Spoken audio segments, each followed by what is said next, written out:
Tak dobré páteční odpoledne, milí přátelé Štetlfestu. Ráda bych vás touto cestou přivítala na druhém dni festivalovém. A je skvělé, že jste vážili cestu sem do kina Art. Já bych vlastně mohla mluvit do mikrofonu, ale slyšíte mě, že? Výborně, děkuji. A my tady dneska budeme mít 2 akce, takže pokud máte chuť a nemáte v plánu žádný jiný program, tak budeme rádi, když zůstanete i na tu následující akci. Ale teď už bych ráda představila Elišku Blažkovou, která se uvolila, že pro vás připraví prezentaci svých fotografií.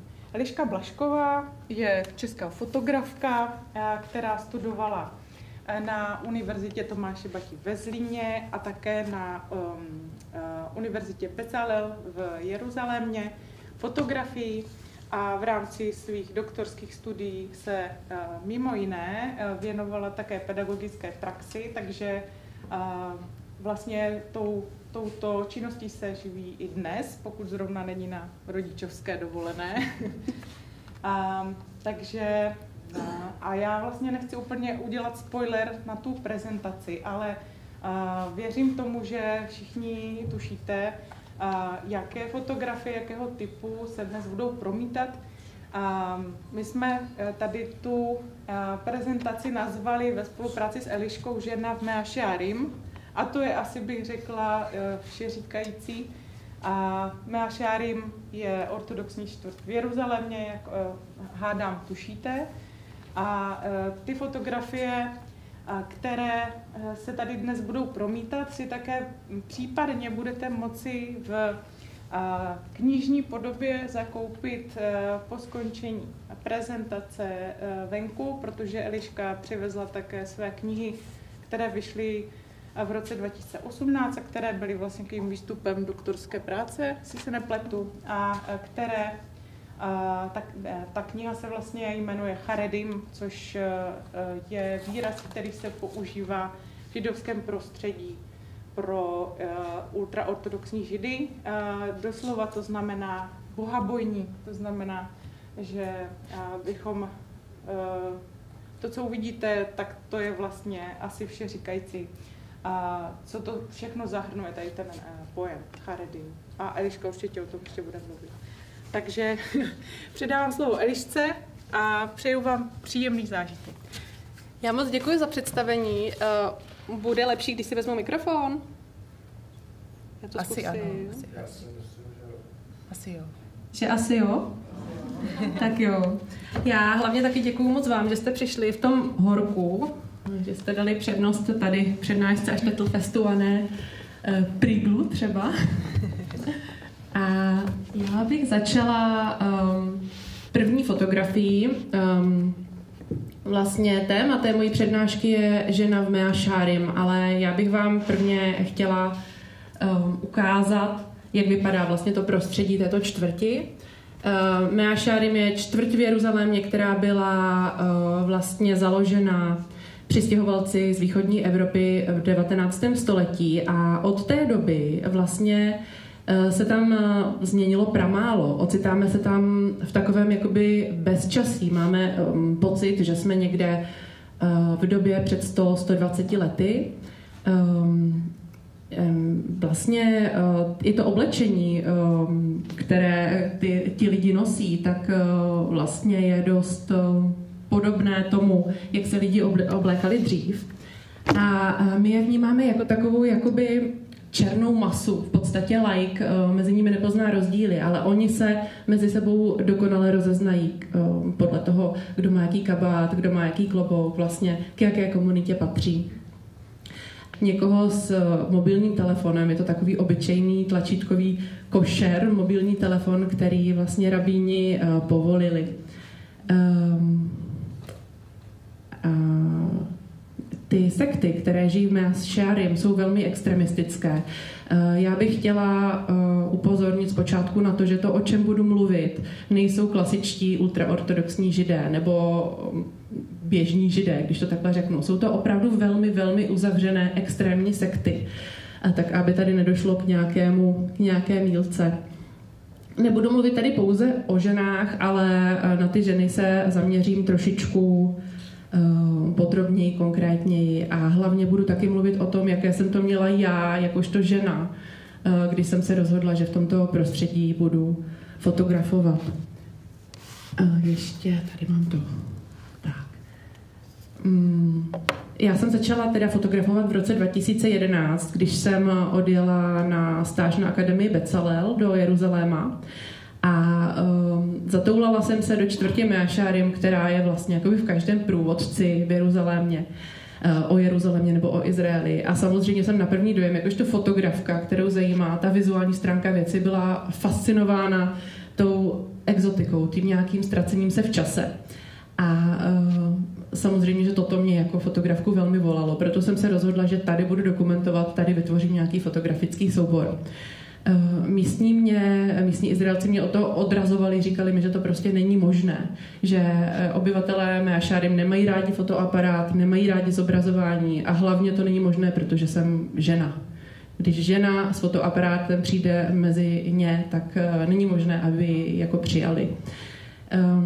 A já jsem se rozhodla, ta moje zvědavost mi nedala a to volání toho dokumentaristy, řekla jsem si, že to prostě jenom zkusím. Že zkusím zjistit, kam až mě tito lidé dovolí zajít. Musela jsem překonat nějaké takové klišé ve fotografii, samozřejmě nějaký ten patos, kterým si projde asi každý fotograf, který tam přijde. A potřebovala jsem k tomu teda nakonec mnohem víc času, než jsem si za začátku myslela.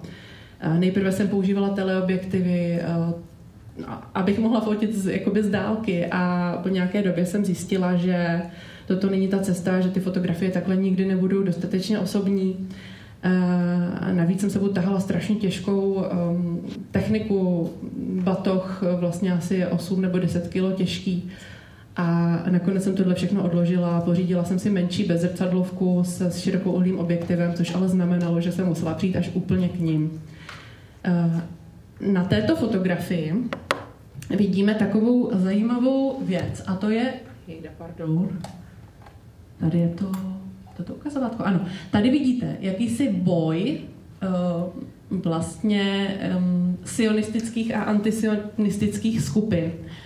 Nejprve přišel nějaký sionista a tady vidíte, rozeznáte Davidovu hvězdu. Někdo tam nakreslil Davidovu hvězdu. A v této čtvrti žijí Židé, ale paradoxně zde sídlí také sekta Neturei Karta, která je velmi extremistická a antisionistická. Oni vlastně neuznávají existenci státu Izrael s tím, že Izrael může podle nich založit pouze Mesiáš. A proto oni tu Davidovu hvězdu přeškrtali. Vidíte, že tam místo ní nakreslili hákový kříž. Tamhle nahoře vidíme, že nakreslili palestinskou vlajku, můžeme rozeznat. A tady by mělo být napsáno smrt sionismu. Načež to zase někdo přeškrtal. A oni tady vyzdvihují Palestinu a já osobně jsem se setkala v rozhovoru s jedním z obyvatelem čtvrti, že v podstatě znevažují i holokaust nebo i zpochybňují v podstatě.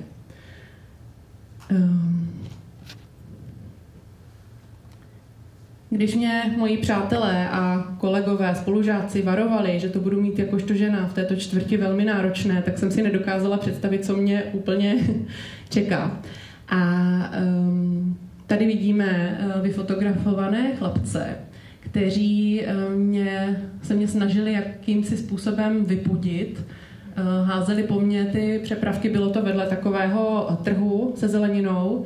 Nejprve po mně házeli prázdné přepravky a potom jeden z nich se zadu na mě chrstl přepravku se shnilou zeleninou. Byl to takový až jako kompost. Setkávala jsem se i často s házením kamenů, dlažební kostkou. Velmi běžné bylo, že když jsem procházela čtvrtí, tak volali šiksa. Šiksa znamená vlastně nežidovka, vidiš, ale v podstatě se z toho stalo už takové sprosté slovo. Jak to říct slušně? Ano, děkuji. Takže v podstatě tohle jsem tam zažívala, ale nezastavilo mě to. Z nějakého důvodu jsem potřebovala možná najít v sobě nějaké pochopení, proč se ti lidé takhle chovají a cítila jsem prostě touhu pokračovat. Tady jenom takhle rychle, abyste si ještě představili, jak to v té čtvrti asi vypadá. Jsou tam všude takové různé odkladiště modlitebních knih. Mně se toto líbilo velice jako vizuálně. Žádné písmo, žádný text, který obsahuje Boží jméno, nesmí být jednoduše vyhozen. Takže když už je ta kniha k nepotřebě, tak se někam odkládá, nebo existují i takové kontejnery, kam se ty knihy odkládají a jednou za čas jsou zakopány na hřbitově na Olivecké hoře. Toto byl moment, který probíhal naprosto v klidu. Mě to až samotnou vlastně jako zarazilo. Co se děje? Vidíte strnulý pohled toho chlapce uprostřed, takovou jako centrální kompozici.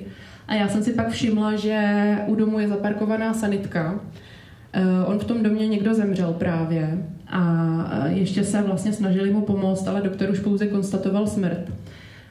Takže si ho převzala Chevra Kadiša, postupně pohřební bratrstvo a začali připravovat tělo vlastně k tomu pohřbení, což musí proběhnout do druhého dne.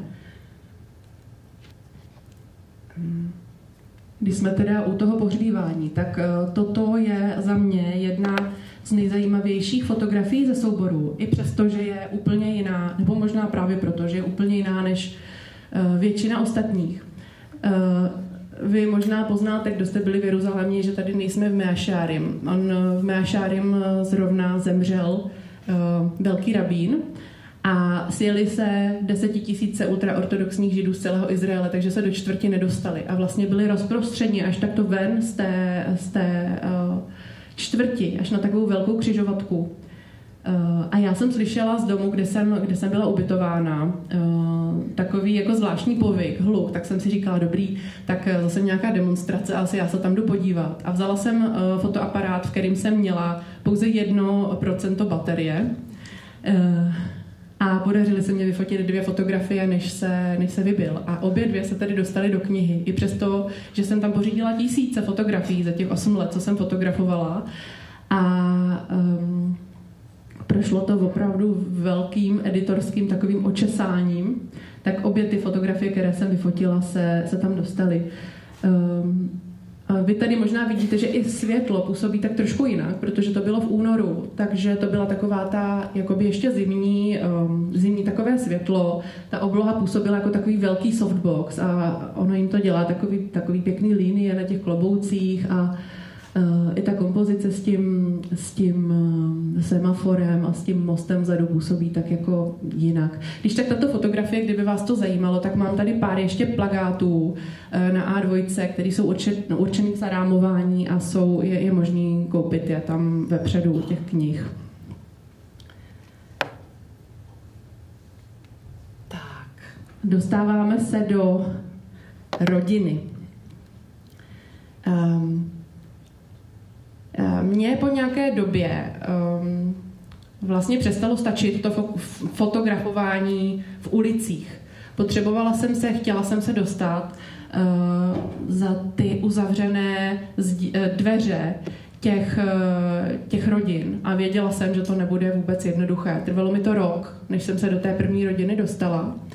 Já vám potom vysvětlím, až tam bude člověk, který mě poprvé k sobě pozval, jak to proběhlo. Ještě je důležité zmínit, že rodina je v židovství velmi, velmi důležitá. V podstatě rodina má veškerý význam v judaismu. Ale o tom tady na Štettlfestu určitě jsou další přednášky, takže já se nebudu rozpovídávat. Tato dívenka na mě zvědavě vykukuje po otevřenými dveřmi. V podstatě nezná fotoaparát. A ta její zvědavost v ní možná i nahání nějaký strach. Nemají techniku, nemají televizi, nemají počítače, respektive někteří z nich počítače mají, protože je potřebují třeba k práci, ale já jsem se jich třeba ptala, jestli mají nějaké blokované třeba nějaké stránky, kam by se neměli jako dívat, a bylo mi řečeno, že jsou nějakým způsobem ty počítače na sebe napojeny, aby mohl kdykoliv zkontrolovat, co kdo dělá nebo dělal.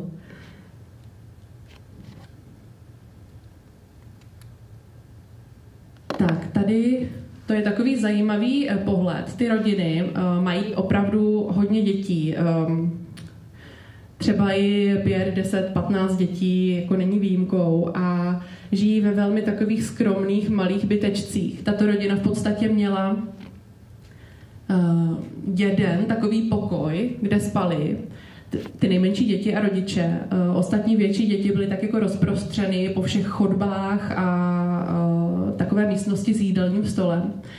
A tady vidíme chlapce, který využívá dětskou postýlku k tomu, aby si prohlížel něco na telefonu. Já nevím, co si tam mohl prohlížet, protože, jak jsem zmiňovala, to je takzvaný košer telefon, který je, buď to nemá přístup vůbec na internet, nebo například nejdou na internetu vůbec obrazovat videa, obrázky a tak dále. Jsou to takové obyčejné, jednoduché tlačítkové telefony, které slouží především k tomu, aby mezi sebou mohli komunikovat. Tak a toto je ten muž. Toto je ten muž, jmenuje se Joiliš Kraus, vidíme ho zde. Je on. A je to vlastně otec od rodiny. Když jsem vlastně tam fotografovala naposled, tak měl momentálně 19 dětí. A je to vůdce té velmi extrémní skupiny, sekty Neturei Karta, o které jsem mluvila na začátku. Já tady tu fotografii nemám, ale je v knize. Po roce mého snažení, kdy jsem se snažila dostat vlastně do té rodiny, tak jsem se velmi náhodou, těsně před mým odjezdem z té první roční stáže, kde jsem v Izraeli byla, zoufale snažila dostat do nějaké rodiny. A náhodou jsem narazila na muže, který stál tak mezi dveřmi a díval se na mě upřeným pohledem, což je velmi, velmi nezvyklé. Oni si zakrývají oči, když vlastně vidí dívku nebo ženu, protože věří takovým věcem, jako že když se budou dívat na dívku, která v nich vzbudí touhu, tak můžou onemocnit a zemřít. Oni mají takové svoje vlastní, zvláštní pravidla, že to vlastně odrazuje od studia Tóry. A tento muž se na mě díval způsobem, že já jsem se nebála vlastně přijít blíž a on tak jako poostoupil a nechal mě vstoupit k ním do domu. Paradoxem bylo to, že v tom domě, přestože má tolik dětí, tehdy nikdo nebyl. A já jsem se s ním ocitla jeden moment sama v místnosti, což je naprosto jako nepřijatelné pro ně, jako aby oni byli s cizí ženou vlastně v pokoji. On tedy nechal pootevřené dveře, aby kdykoliv někdo mohl vstoupit dovnitř, což bylo takové jako, že si to tak jako pojistil, ale bylo to velmi nezvyklé. Dokonce mi uvařil i kávu tím způsobem, že si sám nalil kávu do kelímku, ale mě nalil do druhého kelímku, položil tu kávu na stůl a jakoby jsem věděla, že je určená pro mě. Nedal mi do ruky, aby jsme se náhodou třeba obilem nedotkli nebo tak. A on mě nechal fotografovat. Já jsem fotografovala jsem jeho velmi zajímavý fotogenický dům, nebo spíš takový malý byteček. A když jsem potom přišla s těmi fotografiemi vítězoslavně ke svým kamarádům, fotografům, vlastně Izraelcům v Jeruzalémě, tak oni mi říkají: aha, a víš, koho právě vyfotila? A já říkám: to teda opravdu nevím, prostě nějaký pán tam byl. A oni říkají: no, to je Joiliš Kraus, toho se každý bojí. To je vůdce Neturei Karty, což teda hustá. A já jsem potom teda studovala, co je to Neturei Karta, protože jsem o tom teda jako moc nevěděla, o této skupině. A došlo mi, že on si asi myslel, že jsem novinářka, protože jsem tam přišla ještě za začátku s profesionální zrcadlovkou a že jdu jako cíleně fotografovat ty jeho antisionistické aktivity. Jo, a oni vlastně chtějí, aby o nich svět věděl, aby vlastně ty obrázky s těmi hákovými kříži a s těmi palestinskými vlajkami a to, co jsem vám ukazovala na začátku, aby vlastně se se dostal do světa. Takže on si asi myslel, že mě někdo poslal a takhle jsem se vlastně dostala do rodiny. A takhle mě přijal muž jakožto ženu fotografku. Ještě bych chtěla k této fotografii říct. Všimněte si, že on má vedle sebe dospívající chlapce. Oni zavírají oči. Je to z toho důvodu, že se soustředí vlastně plně na tu modlitbu a nechtějí se nechat rušit tou přítomností té ženy. Jo, když ten to má tak jako už na háku. A vidíte vpravo toho mladšího chlapce a přítomnost miminek a těch úplně nejmenších dětí prozrazuje ta kojenecká lahvička, kterou tady vidíme vlevo. Takže tito dospívající chlapci už mají svoje rodiny, a nebo brzy budou mít, teď už mají, ale v době pořízení této fotografii brzy budou mít svoje rodiny a Joliš má pořád ještě nová a nová miminka. Tak. S jednou ženou. Ano, s jednou ženou. A tady na fotografii je tady zezadu ta jeho žena, Ráchel Krauzová, úžasná žena, která mě vždycky přivítala s obrovským úsměvem. Měla to nařízené od Jojliše, že vždycky fotografy brát, zvát dovnitř. Takže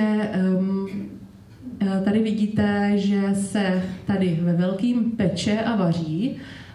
Vlastně tato fotografie vznikla někdy v poledne v pátek, takže to nám prozrazuje to, že se chystají na šábes. Pečou tady nějaké barchesy, chaly, což jsou vlastně chleby, které se pojídají o šabatu a většinou mají takový klasický tvar jako naše vánočky, ale ona musí nakrmit těch 20 hladových krků, takže už to rozjíždí i do jiných tvarů.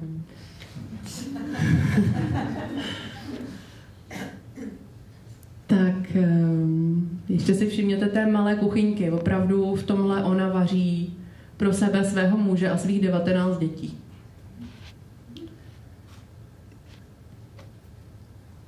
Tak. Tady vidíme ženy a dívky a nejmladší děti. Chlapci jsou v ješivách, což jsou náboženské školy. A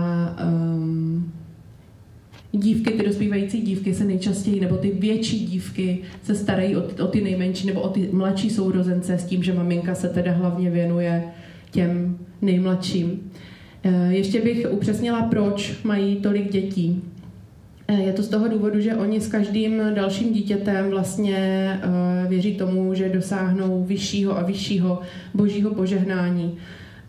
S tím, že pro ně má tedy chlapec vyšší cenu než dívka a především tedy prvorozený chlapec. Ještě se mě často lidi ptají, kolik jich je v té čtvrti a kam se rozrůstají. Ten počet v té čtvrti, ten počet obyvatel není nikde jsem ho nedohledala. Ta populace se extrémně rozrůstá tím, že se ženy vdávají ve velmi raném věku a vlastně mají tolik dětí. Údajně se každých 20 let zdvojnásobí a já bych snad řekla, že i více násobí. A rozrůstají se tak nějak dovnitř sebe a zároveň expandují do dalších čtvrtí a jsou zakládána i nová ultraortodoxní města. Bnei-Brak, Bejt-Šemeš už je dneska velmi ultraortodoxní, ale to už jsou trošičku malinko jiní charedim, než ti, co žijí v Meašárim.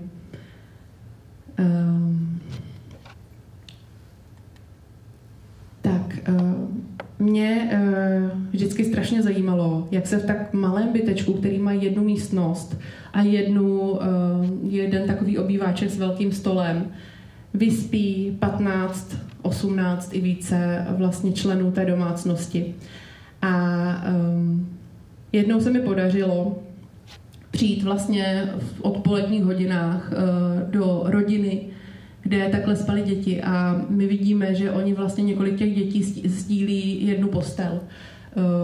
Často třeba tady na té dvojposteli spí i 5 dětí. Tyto záběry jsou pro mě nejcennější, mají v sobě něco velmi osobního a intimního a to je právě to, jak jsem říkala, že jsem musela překonat nějaký to klišé, nějaký ten patos, nějaké takové ty vizuálně líbivé fotografie z těch ulic, tak tohle bylo přesně to, kam jsem se chtěla dostat. Tady ještě pro doplnění, tato fotografie třeba v knize není, aby jsme se jakoby moc neopakovali vizuálně, ale jenom pro vás, jak to třeba vypadá, když opravdu v tom domě není místo. Tak oni si rozloží lehátka, dají to takhle pod stůl, dají je různě do chodeb a nějakým způsobem se tam prostě poskládají.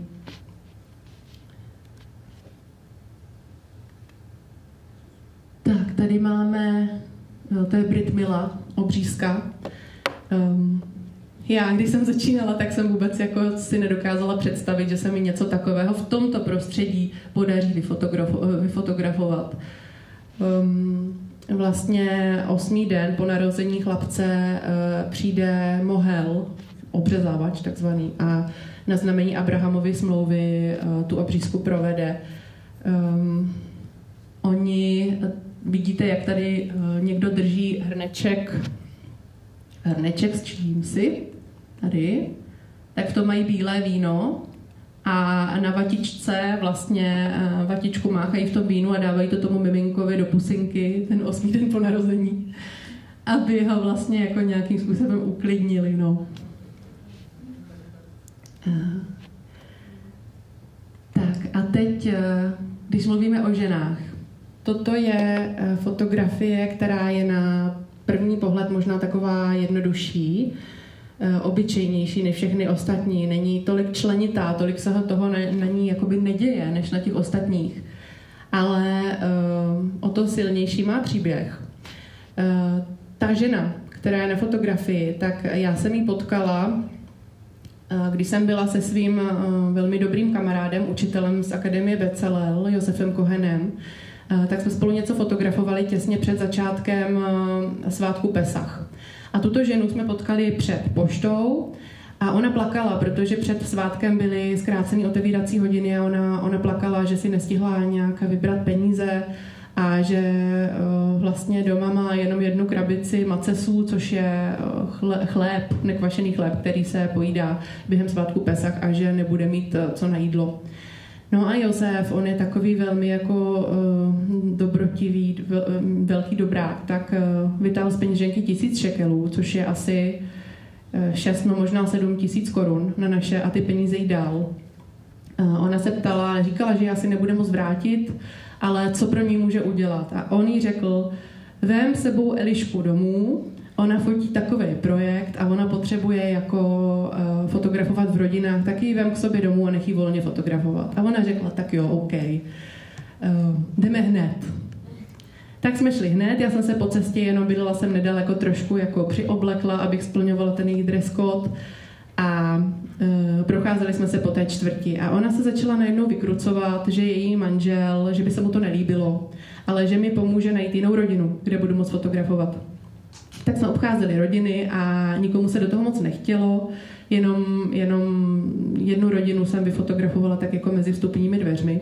A ona potom řekla, že si musí jít pro něco domů, pravděpodobně pro nějaké léky, ale ať neodchází, že se se mnou chce ještě procházet. A já jí říkám, prosím tě, pust mě dovnitř, já se jenom podívám, jak žijete, já nebudu fotografovat, slibuju, já to respektuju. A ona řekla teda, že jo. No, a já jsem přišla dovnitř a na stole jsem viděla pouze toto, to je opravdu takhle to tam leželo. Vlevo máme tu krabici těch macesů, uprostřed je jeden jediný talíř, který používá na Pesach, protože o Pesachu se musí používat jiné nádobí nebo vykošerované nádobí, které nepřišlo do styku s takzvaným chámecem, ale to by bylo na dlouhé další povídání. A jedna modlitební kniha. A já jsem se na ní podívala a říkám, ty tady žiješ sama, že jo? A ona řekla, no, a začala se za začátku tak jako vykrucovat, že manžel je v Americe a potom mě prostě řekla, že nemá manžela. A strašně se jakoby odvázala. Já jsem jí nějak nesoudila, nevyptávala jsem se a ona ke mně dostala takovou zvláštní důvěru. Já se ještě vrátím k té ženě.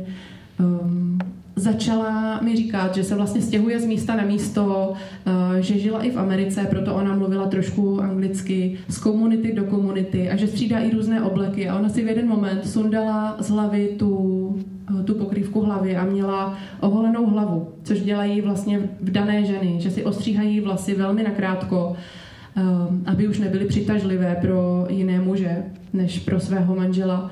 A vlastně hrála tu roli té vdané ženy do posledního detailu. Neřekla mi, co zatím vlastně je, proč se stěhuje z místa na místo, proč tam nemá rodinu a proč vlastně mění identity. Jediné, co mě napadlo, já jsem se nechtěla vyptávat, bylo to, že je ta žena pravděpodobně neplodná a nemůže vlastně splnit tu svoji úlohu matky. Údajně, když žena neporodí muži do 10 let dítě, tak ji může opustit. Buď to se něco takového stalo, anebo nikdy nikoho neměla. Pokud ona by v té komunitě žila, tak by téměř jistě někdo domluvil nějaký šiduch, což je vlastně, existuje tam takzvaný jakoby dohazovač, nebo jak to říct, že by jí nějakého toho muže pravděpodobně našli. Ta žena se na mě naprosto nalepila. Nechtěla mě nechat odejít. Chtěla se mnou dokonce odejít do Prahy. Měla takovou zkreslenou představu o tom, co je to židovská Praha. Ona byla v nějakém tom před mnoha a mnoha lety, až staletími. Ale já jsem mi říkala, ale já za 2 měsíce přiletím zpátky, já budu dál fotografovat, já za tebou přijdu. A ona mi řekla, už mě tady nenajdeš, já tady pravděpodobně nebo téměř jistě už nebudu na tomto místě bydlet. Takže to byl takový nejsilnější zážitek, jeden z nejsilnějších, pravděpodobně nejsilnější zážitek za těch 8 let fotografování. A kolik jí asi bylo let? Bylo jí určitě už hodně přes 40, možná bych řekla přes 45. Takže tam pravděpodobně ta šance na to, že by měla děti, už je opravdu jako mizivá. Tak. Můžu se ještě vteřině zeptat? Ano. Ale vždycky, když se stěhovala z místa na místo, tak to vždycky bylo v rámci nějaké ortodoxní komunity? Ultraortodoxní, ano. Ultraortodoxní, protože ona mi říkala, že se právě v Meašarim narodila, nebo ve čtvrtě velmi blízko. Prostě mi říkala takovou tou lámanou angličtinou, já tady odsud pocházím. Takže to byl ten její život. Ona tak žít chtěla. Jo? A chtěla žít jako ta vdaná, jako chtěla mít, vystupovat před tou komunitou, jako já jsem jedna z vás.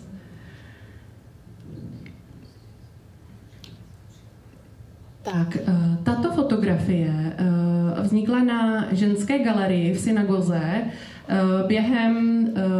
během vlastně ceremonie Simchat Tora, což je taková slavnost, která se koná vždycky takový roční cyklus čtení Tóry a na konci taková slavnost.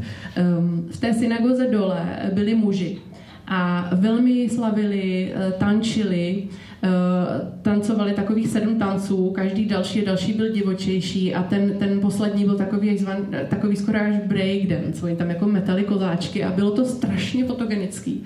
A já jsem koukala z té ženské galerie a viděla jsem dole fotografa muže. A říkala jsem si, do háje, on je tam prostě u nich, on bude mít úplně skvělý ty fotky a já jsem tady prostě jako mezi těmi ženskýma nahoře ve tmě a teď mi to docvaklo. Když jsem viděla tady ty dívky, jak se opírají o to sklo té galerie. Tamhle nahoře vidíme takovou vytaženou roletu, to je takzvaná mechica. To je dělící taková bariéra, aby muži je ze spodu neviděli. Jenomže muži tam byli v jasném světle dole a ty ženy nahoře ve tmě, takže oni na ně neviděli, oni si to mohli tím pádem takto vytáhnout, aby lépe viděli. A viděla jsem to popatlaný sklo od těch dětských ručiček a říkala jsem si, aha, tak já jsem tady mezi ženama, sem se nedostane žádný fotograf muž a já jsem nenarazila na žádnou fotografku ženu, která by v tomto prostředí vlastně vytvořila takhle rozsáhlý soubor jako já. A říkala jsem si, aha, tak tohle je ta moje výhoda, že jsem na to do háje nepřišla dřív. A pořád jsem se snažila dostat k těm mužům. Tak já do toho souboru zařadím víc ty ženy. Tohle byl teda takový ten zlomový moment.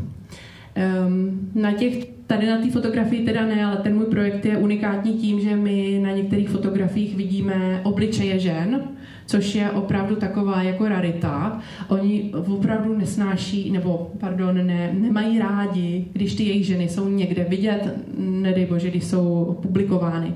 Když se někam dostane fotografie ženy na nějaký třeba plakát, který visí na veřejnosti, nebo to může být i počítačová vizualizace, tak oni vyškrábávají, vyřezávají, dělají všechno pro to, aby ty jejich ženy prostě nebyly nikde jako zobrazeny.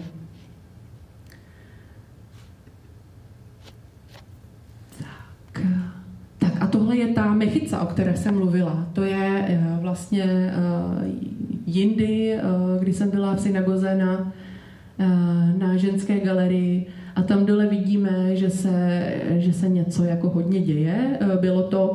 Bylo to během svátku Purim. Oni zrovna četli knihu Ester, kterou mají povinnost vlastně číst během svátku Purim. A ta žena nahoře nakukuje a snaží se, aby viděla co nejvíc přes tu zataženou roletu. Ženy nemají povinnost chodit do synagogy a nemají vlastně povinnost ani plnit micvot, což jsou přikázání, která jsou nějakým způsobem časově vyhraněná, takže například se nemusí modlit v čase přesně tomu určeném, protože jednoduše je to velmi obtížné, když skáčou během 5, 10, 15, 20 dětí. A ještě se starají o přípravu jídla. Ano? Ženy mají 2 micvot. Vychovávat rodinu a světit šábesový svíce. Ano, já mluvím o těch časově omezených micvot. Jo, to samozřejmě jo. Zahajovat šabát samozřejmě. To jo, ale ty časově omezené micvot, které vyžadují nějaký určitý časový úsek. Ale přesto v těchto komunitách ty ženy i všednodenní modlitby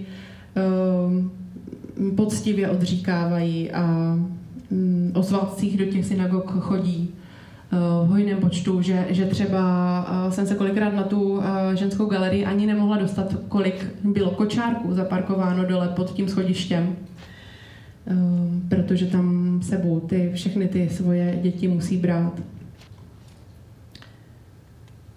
Tak toto je fotografie, která je tak asi nejčastěji publikovaná nebo zveřejňovaná.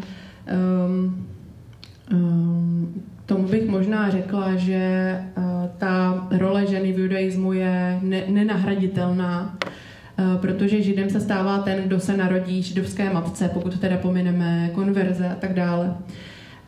Muž každý den při ranní modlitbě děkuje Bohu za to, že není ženou. No, někdo to chápe tak, že děkuje za to, že mu nebyly nařízeny žádné tak náročné úkoly, jaké musí zvládat právě ženy. Ale přesně je to spíše tak, jak jsem zmiňovala, že ženy nemusí některé časově omezené micvot plnit, tak on děkuje za to, že on právě může. A každý den v pátek večer při zahajování šabatů muži odříkávají modlitbu Eshet Chayil o ženě statečné. Já vám jenom řeknu, někteří z vás to určitě znají, ale co vlastně Eshet Chayil obsahuje, aspoň jenom tak něco z toho. Ženu statečnou, kdo nalezne, je cennější než perly, srdce jejího muže na ní spoléhá, prokazuje mu dobro a žádné zlo po celý svůj život. Ta žena pracuje s chutí vlastníma rukama, vyhlédne si pole, získá je a z ovoce svých rukou vysází vinici. Nebojí se o svůj dům, kdy sněží, celý její dům je oblečen do dvojího šatu. Zhotovuje přikrývky, zhotovuje oděv, síla a důstojnost je jejím šatem.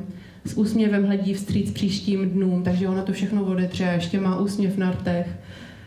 Pozorně sleduje chod svého domu, chleba lenosti nejí. Blahořečí její synové, chválí její manžel. Statečně si vedli mnohé dcery, ale ty všechny předčíš. A vlastně končí to tím, že klamavá je líbeznost, pomíjivá krása. Jen žena, co se bojí Hospodina, dojde chvály. Jak jsme tady se bavili o tom charedim, bohabojní, tak takhle. A já jsem se ptala vlastně i svého muže, i mužů z různých židovských komunit, co vlastně je tím cílem, co vlastně oni vlastně tím zamýšlí. A oni říká, opravdu tím dáváme najevo, jak si vás vážíme. Takže muži chválí svoje ženy a děkují za to, že nejsou ženami v modlitbách.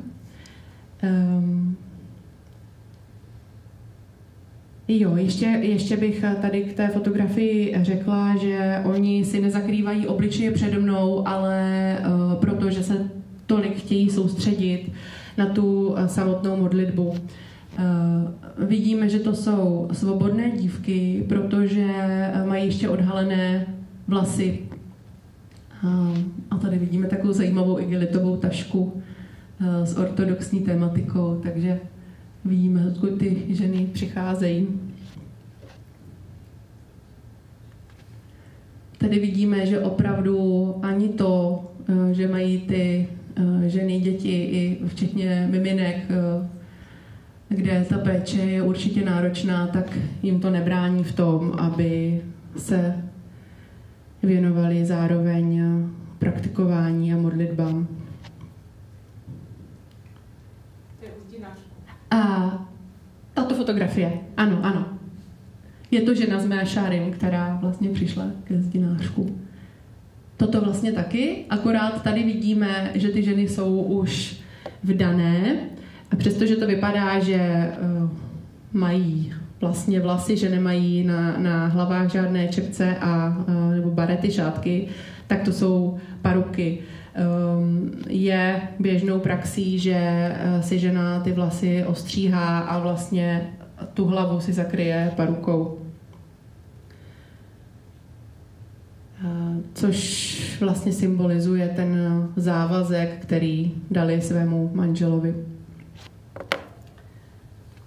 Tak toto je taková zajímavá věc. To je takzvaná provizorní ženská galerie, která vznikla během jedné ceremonie, k které se ještě dostaneme, která se dělá na ulici, takže oni vlastně neměli úplně tu povinnost chodit na ženskou galerii, ale přesto se sami rozhodli, že se nebudou mísit mezi ty muže a vytvořili si tu galerii z balkónu školy.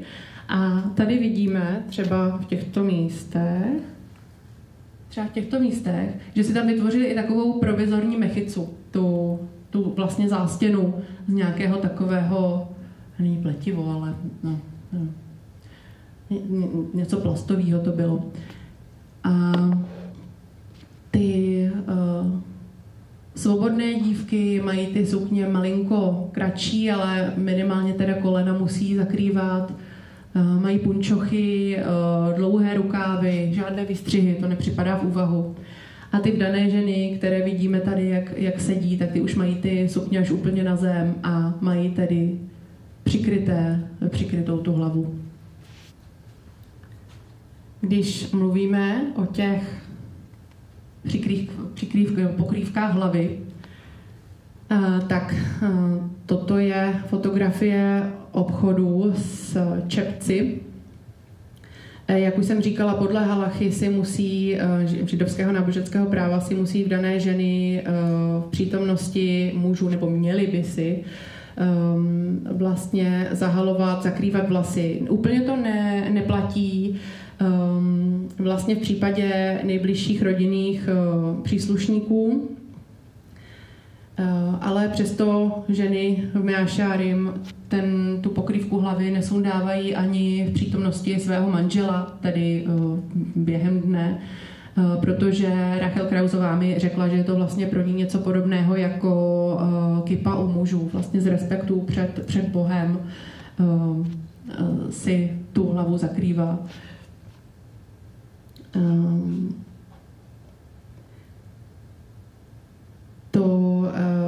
To zahalování té hlavy je tedy známkou toho, že pro ostatní muže je žena už nedostupná. A co se týče ještě těch svobodných žen, tak v těch ultraortodoxních nebo ortodoxních komunitách v Meašárim tady mají zakryté komplet vlastně vlasy, ale v jiných ortodoxních komunitách to je tak, že si zakrývají jakoby většinu vlasů, s tím, že třeba tady jako vepředu trochu vlasy jim jdou vidět. Nikde není úplně dáno, co to má být většina vlasů. Takže si to ty ženy vysvětlují různě, jsou různé způsoby vázání těch šátků, různé druhy těch čepců. To by bylo asi na detailnější rozebrání pro nějakého odborníka na tuto tematiku. Tak a u této fotografie já se trošku víc rozpovídám. Žena z velmi extrémní sekty, extremistické sekty si čte takzvané paškevily, což jsou jsou to přepisy výroků rabína, takové pouliční noviny, ale na této zdi jsou to především tedy parte, kdy ona si čte, kdo právě zemřel. Má na sobě takzvanou frumku, která je velmi podobná muslimské hůrce. Zahaluje komplet, celý obličej, celé tělo. A ten kult frumky je jednou z nejvíce izolovaných a často očerňovaných sekt v Izraeli, často i mezi ultraortodoxními obyvateli země, protože jim se nelíbí, že ona vlastně je oblečená tak, že na sobě paradoxně jakoby upozorňuje více než obvykle, upoutává tu pozornost. Je to poměrně malá skupina, o jejímž fungování se toho ví opravdu málo. A sídlí na různých místech, například jsem je viděla ve městě Bejt Šemeš a nebo v Jeruzalémě právě v Mea Šarim. A před lety jsem v Izraeli četla rozhovor s bývalou členkou této skupiny, která vystupovala pouze pod jménem R, takže to mohla být nějaká Ráchel, mohla to být Rivka. Říkej mi tady třeba Rivka. A ta se rozpovídala v tom rozhovoru o velmi znepokojivých jako věcech, především o tom, jak se sekta chová k velmi mladým dívkám. Rivka měla velmi typické dětství ve zbožné rodině v Jeruzalémě a potom jí matka onemocněla vážnou nemocí a ona se lekla, že by o tu matku mohla přijít. Objevily se u ní úzkosti a ona hledala cestu ještě blíž k Bohu. Tehdy bylo asi 10 nebo 11 let a vyhledala tedy vůdkyni této sekty s tím, že by se k ním teda chtěla přidat. Podle jejich slov jí doslova vymyli mozek. Nechala se tímto kultem naprosto strhnout. Do běžné školy, kam chodila, dívčí školy, začala nosit frumku. A ty její spolužačky jí začaly nadávat. Škola to považovala za naprosto nepřijatelné. A její vlastní rodina se tehdy nezachovala úplně šťastně tím, že násilím se to z ní snažili vlastně sundat. Tím ona se ještě víc zatvrdila a nepomohl ani její dědeček, významný rabín. V 6. třídě se rozhodla, že sama odejde ze školy, do které chodila a že začne navštěvovat vlastně školu vedenou ženami ze sekty. Nebyla to úplně škola, byl to byt vůdkyně, v kterém studovaly asi 3 další dívky. A vůdkyně byla údajně velmi charismatická, zahrnovala Rivku chválou, ale byl to způsob manipulace, jak vlastně, na který ona jako dítě slyšela. Vůdkyně ji nabádala, aby nosila další a další vrstvy oblečení i tady pod tím mundurem. Jí bylo horko, potila se, ale vůdkyně jí řekla, že vlastně každá kapka potu, která vzejde z té skromnosti, tak se promění v rosu pro vzkříšení. Takže se Rivka dobrovolně potila. Výchova v té škole se soustředila především na útoky na takzvané šiksy, jak jsem o tom mluvila.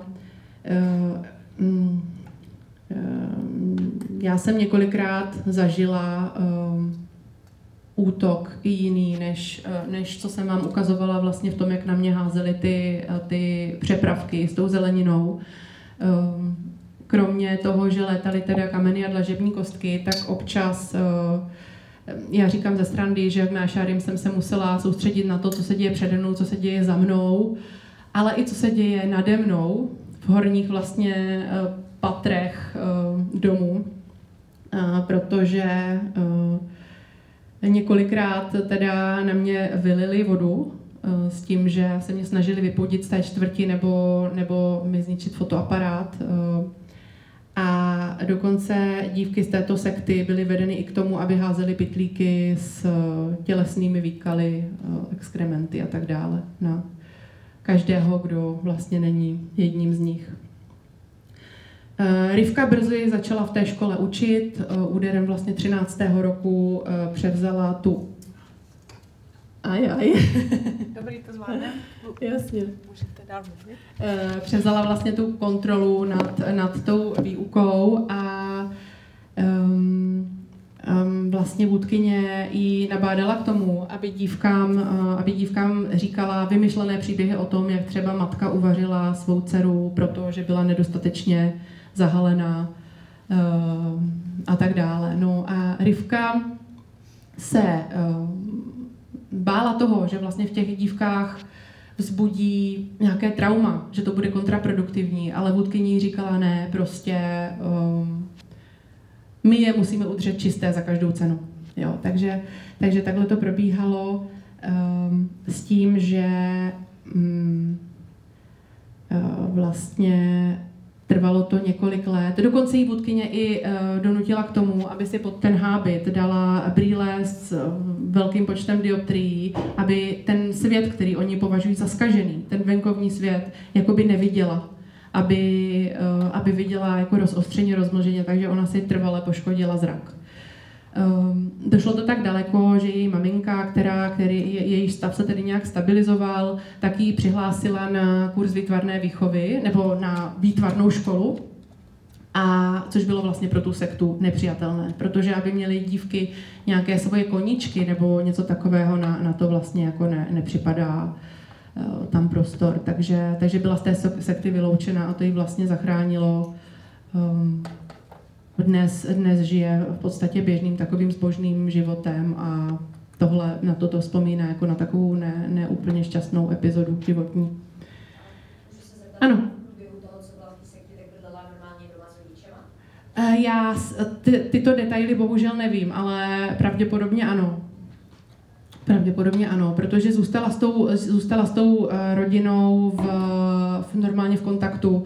Já jsem se setkala se svými spolužáky na Becalelu, byli tam dva, s jedním jsem se docela dobře spřátelila. Byli to tedy chlapci, kteří vlastně odešli z Meašáry přímo, trhli se z té ultraortodoxní komunity a on mi vlastně řekl, že není cesta zpět, že ho rodina vlastně zavrhla.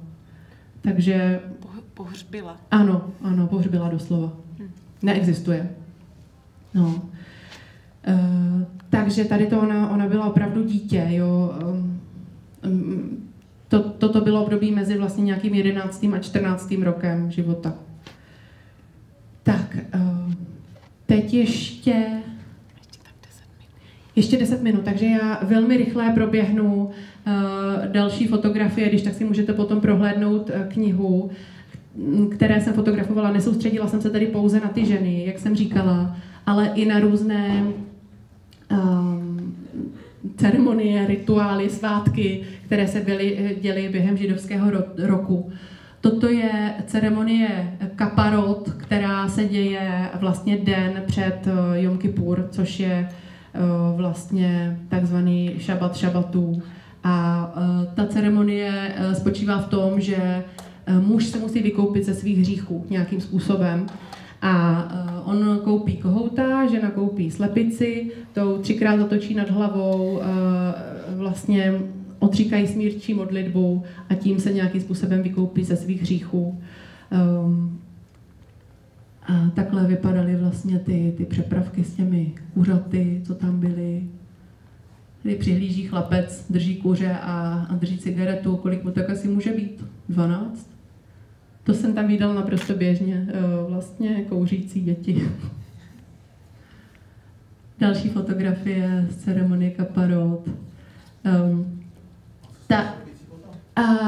Ty slepice jsou potravinářsky zpracovány a vlastně se z nich vytvoří potrava pro ty nejchudší. Takže lidé z těch nejchudších míst si pochutnají na zvířeti, které převzalo všechny hříchy. Ne, to je sranda. Vidíte, že on vlastně předává to kuře řezníkovi, šochetovi, který podle předpisů šchity takzvané usmrtí to zvíře tak, aby to bylo rituálně správně. Tak a když jsme mluvili ještě o tom adrenalinu, co všechno mě jakoby hnalo kupředu a když jsem byla taková trošku tvrdohlavá, tak to bylo jedna z těch věcí. Já jsem vegetariánka a velký milovník a ochránce zvířat, takže tohle vidět, kdy tam po zemi teče ta krev, kde smrdí to tam tou krví, jako pro mě bylo hodně náročný. Ale byla to součást toho celku. Svátek Sukot, jenom velmi rychle projdu. O svátku Sukot se staví suky, to jsou takové přístěnky, které připomínají putování biblického národa, židovského národa pouští v biblických dobách a oni musí v těch stáncích přebývat a pobývat po dobu 7 dní, konzumovat všechno jídlo a vlastně střecha musí skrze tu střechu být vidět hvězdy, takže oni tady na této fotografii sbírají palmové větve, které poslouží jako ta střešní krytina. Ten ráz té čtvrti se velmi změní, vidíte tady různé všude jsou ty přístavky. Tady je suka, tady je suka, tady je suka. Všude jsou suky, tady je palestinská vlajka. Jenom tak pro zajímavost. Toto je žena, vidíte, stojí před sukou se svou dcerou a drží jogurt, který právě v suce dojedli, protože všechno to jídlo musí být konzumováno v suce po dobu těch 7 dní. Takhle suka vypadá uvnitř, je velmi bohatě zdobená a zase Rachel Krausová se svými dcerami velmi ochotně s obrovským úsměvem pózuje a vítá mě uvnitř. Toto je jedna z fotografií, pro kterou jsem se vracela několik let. Jak jsem říkala, že v suce se musí i pobývat, tak mělo by se tam i spát a já jsem hrozně chtěla člověka spícího v suce. Tak se mi to podařilo po několika letech. A toto je taková veřejná suka, kde ta výzdoba šla až do větších levelů, to je model západní zdi. A ještě taková zmínka, toto je mužská suka, kam ženy měly svou takovou velmi skromnou suku veřejnou, která nebyla téměř vyzdobená, jenom velmi skromně. A žádná žena tam jako nebyla. Nebylo tam nic moc co fotit, tak jsem to šla zkusit do té mužské a oni mě tam dokonce i naservírovali oběd. Ano. Jak je možný, že jsou figurky lidských postav, když to jde proti přikázání, obrazovat člověka?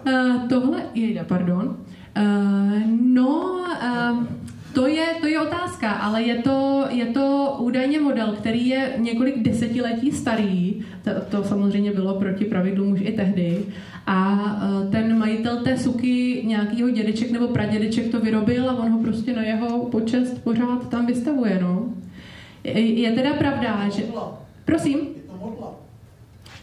Svým způsobem ano, proto se tak bránili i proto, abych já je fotografovala. Na druhou stranu jim doma visí obrazy rabínů, portréty rabínů naprosto běžně. Takže nějaké vysvětlení. Nikdo mě na to, já jsem se na tohle několikrát ptala, na to zobrazování, nikdo mi nedal naprosto jako jasnou odpověď, protože tady není můj muž, ten by vám na to asi odpověděl. Ten někde hlídá děti. Zítra, jak se dělá sidur, se ho můžete zeptat. Jak se dělá sidur, přednáška zítra, Jiří Blažek, můžete se doptat. Jo, jako máte pravdu, no. Ale možná vidíte, že jsou otočeny zády, nikomu vlastně nevidíme do obličeje, samozřejmě jsou otočeny směrem k té zdi. Ale to zhotovení a existence je problém. Svým způsobem jakoby jo, no. Existuje umělecká ultraortodoxní škola, která je odnož vlastně Beclelu, kde jsem studovala a je vyloženě pro dívky a je pravda, že oni se tam soustředí především na jakoby rostlinné motivy, na různé abstrakce a tak dále. No. O tom bych se mohla rozpovídat ještě taky víc, ale na to už nemáme bohužel čas. Chanuka, svátek, který všichni znáte, připomíná zázrak s olejem, zapalují se chanukie, pečou se, smaží se jídla na oleji, na připomínku tohoto zázraku. Chanukie se dávají tedy k oknům, protože by neměly sloužit na vlastně pro nějaké útulnění té domácnosti, ale spíš pro potěchu toho oka těch kolem jdoucích. Tady vidíme dívky, které si svazují vlasy a běží do školy, protože Chanuka trvá tedy 8 dní, ale jsou to běžné pracovní dny. Takže Chanuky tady máme u vchodu vidět, připraveny na večer a dívky spěchají do školy. Chanuka by se měla slavit s radostí a z vesela, takže tady studenti ješivy Mir tancují a slaví. Purim, nejveselější židovský svátek, tady vidíme chlapce, jak jedou s figurínou takzvaného Hamana, kterého následně oběsí. Tady vidíme oběšeného Hamana. To je taky by bylo na velmi podrobné povídání. Během svátku Purim se pije hodně vína, takže se mi tam velmi dobře fotografovalo, protože oni byli opilí a nějak mě neregistrovali. Takže tady 2 opilí, mladíci. A vzadu vidíme mladíka, který nese dárkové balíčky, protože se i během Purimu obdarovávají.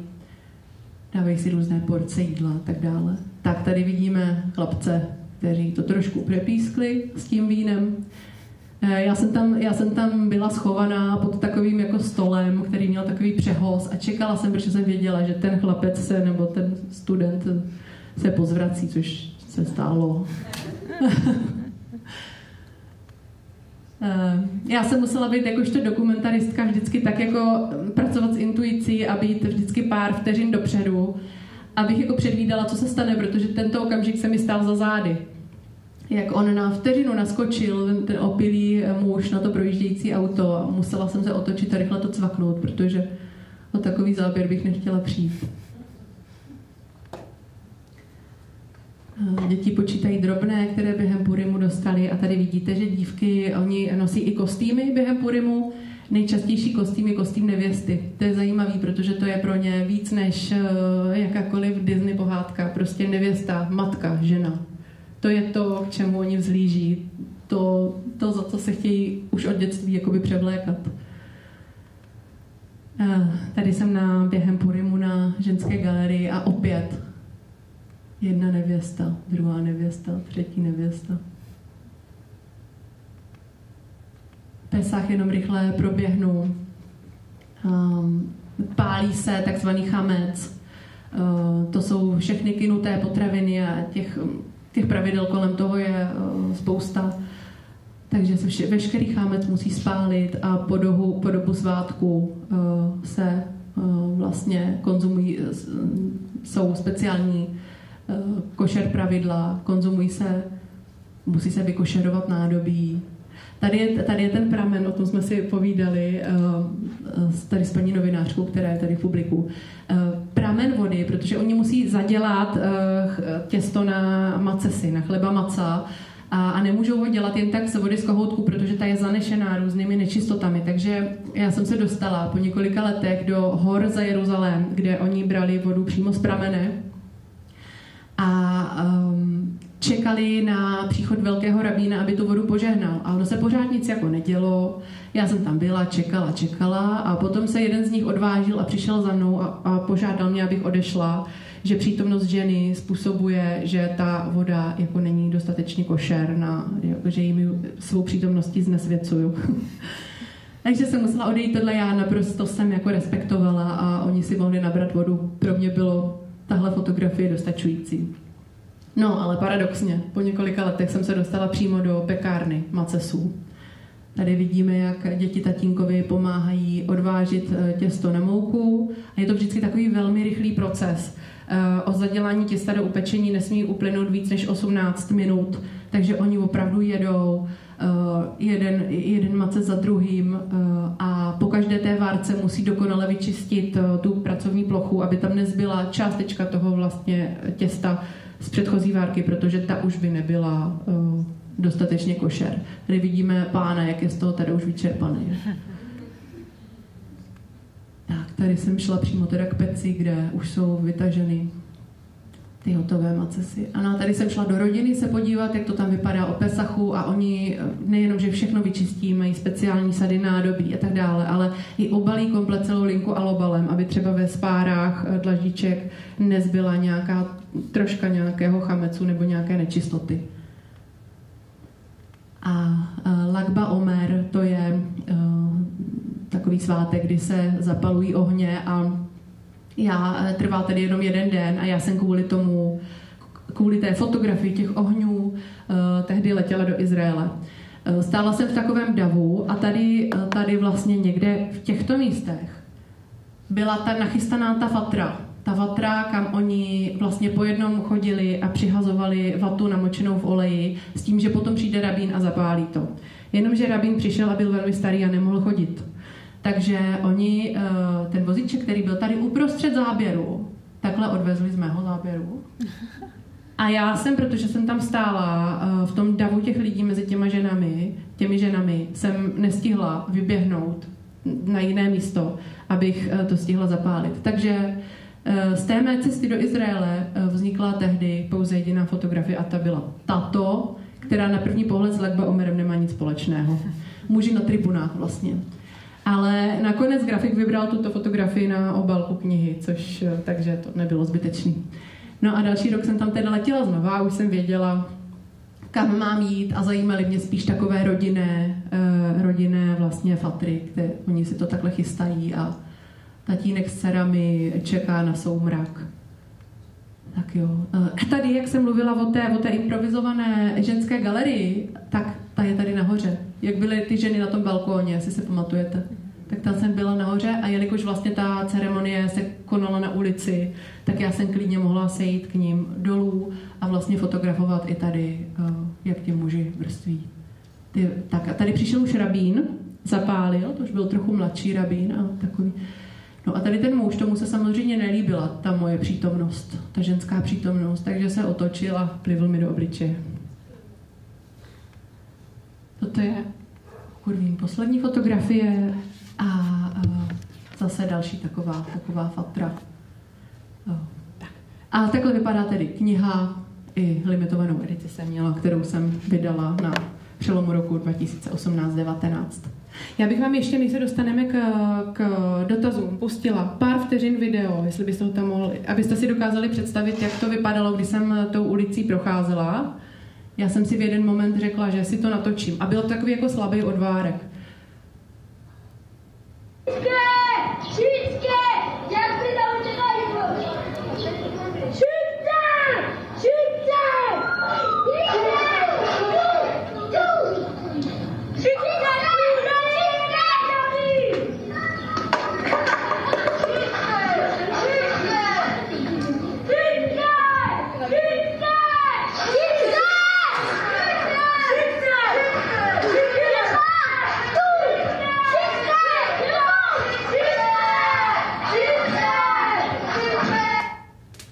Fantastický.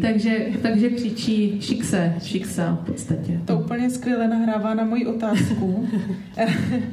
A vzhledem k času, který nám zbyl. Já si na chviličku stoupnu teda. Asi to bude jediná otázka, což mě strašně mrzí, ale mně se tak hrozně líbilo, že jsem to nechtěla přerušovat.